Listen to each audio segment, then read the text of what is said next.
About to have a film reviewer threesome. 2 flicks at the same time. Hey, how you doing? Yeah, me too. Anyways, so I watched a couple horror flicks that were different, but at the same time very much the same. So I thought I would compare and contrast them and let them duke it out. Not really. I'm just going to put 2 reviews on one episode. First of all was The Resort. I watched it on Hulu. If you're interested in seeing it, it's not very good. If you're a general audience, it's a for sure not recommend. If you're a deep fan of the horror, you like all the deep cuts, it's worth watching. You know, it's way low budget in some parts, and then in other parts real lavish, which I don't understand. The B-roll footage looks way better than the A-roll, like the directing of the actors and stuff. But I don't know. It's a mess. But 3 out of 10. And then the other one, A Classic Horror Story, I would recommend. If you're just a regular fan of movies, you can probably skip it. But if you're into the horror, yeah, for sure, check it out. If you don't want to hear me talk about The Last Resort, you would like to skip ahead to A Classic Horror Story, I'll put the time link right here. And then you can skip ahead to that. Let's see. So first of all, The Resort. It's right when you start watching it, it's like super shot very poorly on cheap cameras. But then, like I say, the B-roll footage is very impressive. It looks like YouTube travel log type stuff. So it's, lots of 2 helicopter shots and, people frolicking on secluded beaches with, at sunset. So I don't understand why the stuff shot with just dialogue is so poor, but it is. This movie stands out. The only thing that really saves it is the cast. So these up-and-coming, struggling artists, or whatever they are, decide to go to, they take their friend to Hawaii for her birthday, as one does. Like normal people do, So they go to Hawaii and they go to a secluded resort that is haunted. She's an author and they want to help her write this book about this haunted hotel that's been abandoned.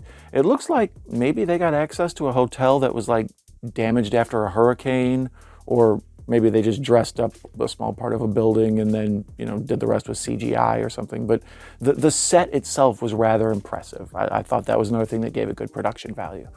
But the cast of characters, usual run-of-the-mill horror movie fare. You got main girl. We'll come back to her in a second. And then her love interest, played by Bryce Harper going as Thor for Halloween. And then his buddy, who's like, Abercrombie douchebag Howie Mandel. Like, as soon as you see him, his character is only there to annoy you. So you're like, oh, this guy's funny, and he's keeping the story moving along, and he's giving the people looking for ghosts crap, which is fun for the audience. But at the same time, you're also like, well, kind of waiting for this dude to die. Hurry it up, hurry it up. And then the 2 girls are, likable girl next door who doesn't wear much makeup and she seems to be troubled by something. And then her friend who's like the oversexed fun girl, Oversexed fun girl is played by that girl from that show. Like, I'm pretty sure this girl isn't on any shows, but she looks like she's from a show. The whole cast looks like they're from a show. None of them are particularly good actors, but they look like they should be on a reality show in particular, like, what's the ones where they send the people to a tropical island and then try to get them to have sex and then fight about it? That's like what they look like. I wouldn't be surprised to see any of these 4 people in better movies than this. They're kind of what saves what little bit of this movie gets saved. So the usual cast crew takes themselves off to Hawaii and they frolic. And the movie is only 77 minutes long, and that's with credits. So, it's like an hour 10, hour 12.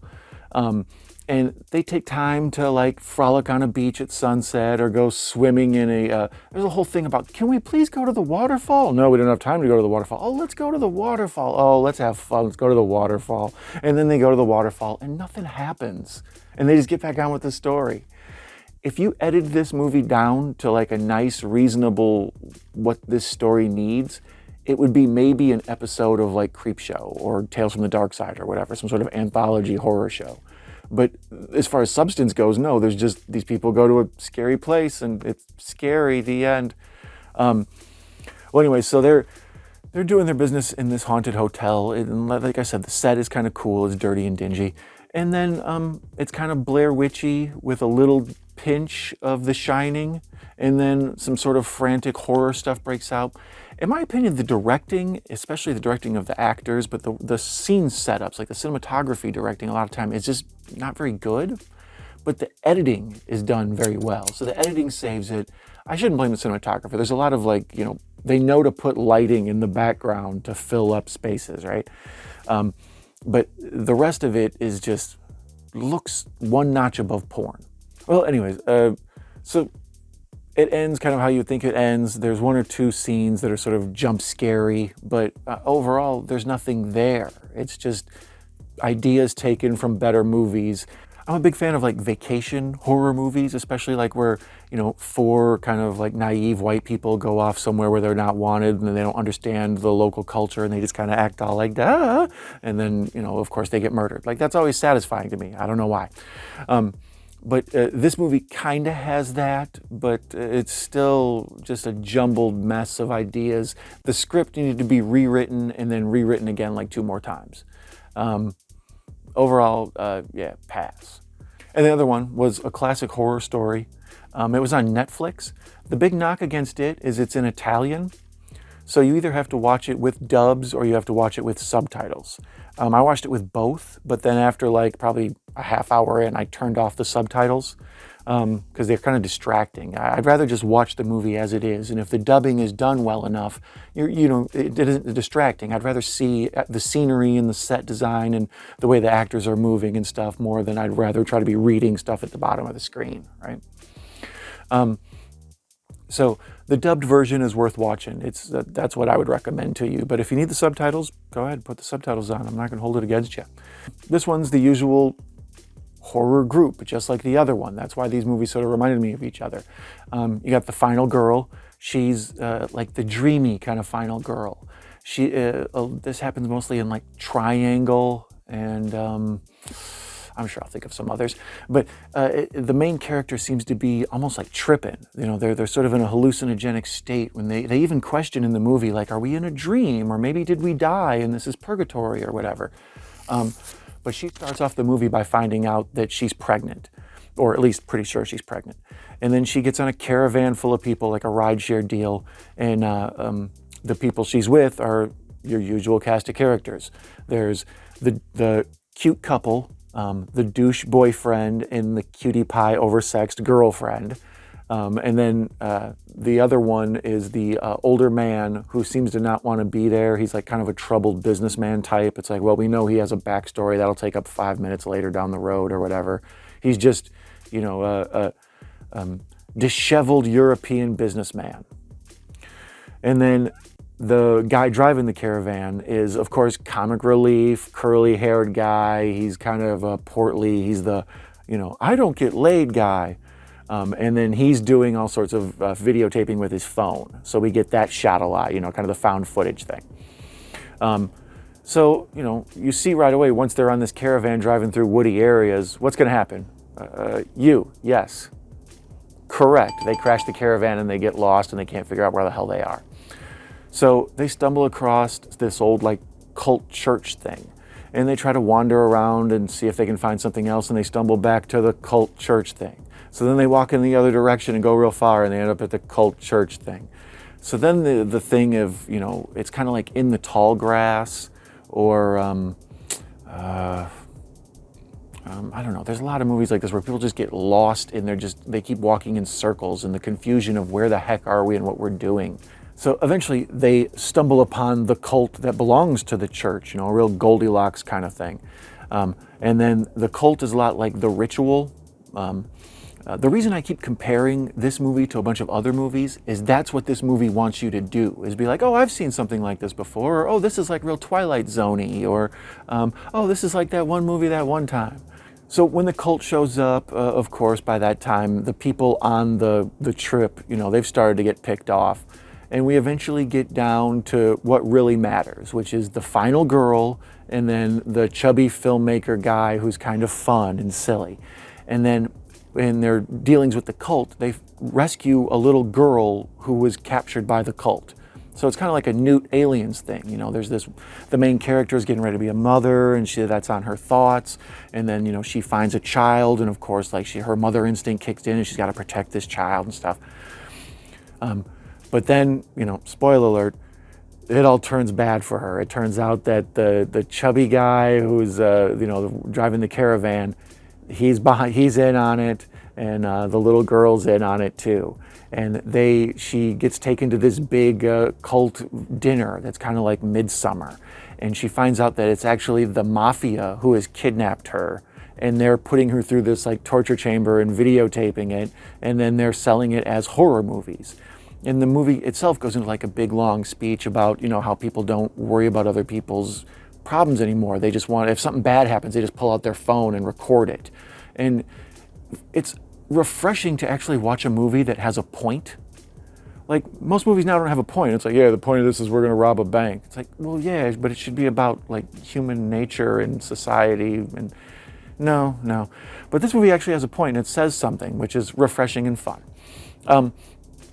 So, of course, you know, once she's learned she's been trapped in this, like, the Hunt hostile type situation, she goes and gets revenge on the people who have, you know, played this cat and mouse torture game with her. And then, I'm a big fan, I think it was William Castle, but it might have been Roger Corman. One of them old-timey horror movie filmmakers said, when the monster's dead, the movie's over. And I kind of live by that. So whenever I watch all these horror movies, and I watch a ton of them, I grew up on the horror movies, that's one of my favorite genres. When you watch the horror movies, how much longer after does the movie drag on? Because all that is garbage afterwards. So the movie has the and then she kind of wanders away to freedom and goes out into this beach. It looks like a resort. She gets out of the area she was encaged in. Well, she gets through a cage, so yeah, but yeah, whatever. I was right both ways. So she gets to freedom, and she's on this beach that looks like it belongs to, like, maybe off of a hotel or something. And there's people frolicking on the beach and playing beach ball, and a lot of beach frolicking in this episode. That's why I said these movies sort of reminded me of each other. But she walks out, and she's covered in blood because she's been in a horror movie. She's all cut up. She looks like she's been through the most trauma ever. And what do the people on the beach do? They pull out the phones. Exactly like what the movie's been saying us, that people just don't care about each other. They care about clicks and stuff, right? So she then just stumbles past these people who don't worry about her safety or anything at all. And then she stumbles into the water and, submerges herself and cleans herself off and does like this baptism thing, and she cradles her stomach, and the movie ends. And you're like, oh, wow, kind of artsy, whatever, like I say, baptism thing. But then my movie then had a second epilogue, but some people said that this showed up after the credits. So let me know what happens for you in the comments below, because the people on IMDb say this is a post-credits scene, but for me it came up before the credits. But it's the Netflix ending, the little doo-doo song, and the Netflix logo comes up, except it says like Murder Flicks or Kill Flicks, something like that. And then a little hand comes up, and the like or dislike comes up, and the hand clicks the dislike. And then it goes to a chat room, and it talks about this movie, and it's like, oh, how about this and whatever. I like this part. I thought it was stupid, or it was clever at the end, and somebody else was like, nah. So the movie's self-referential as well as being self-referential. I don't know. The reason I compared the two movies is they both were trying to be classic horror stories, but the one had a point. It was a setup to lure you in about people who were copying classic horror stories, as where The Resort is more just like, hey, we want to make a scary movie, so we're just going to throw scary movie stuff in there. The Shining, La Llorona, or whatever. The Nun, one of those type movies. Is it The Girl with the Half Face? Stupid. Either way, I recommend a classic horror story. It was fun and interesting, and it had a cool twist ending, and at least it was something different.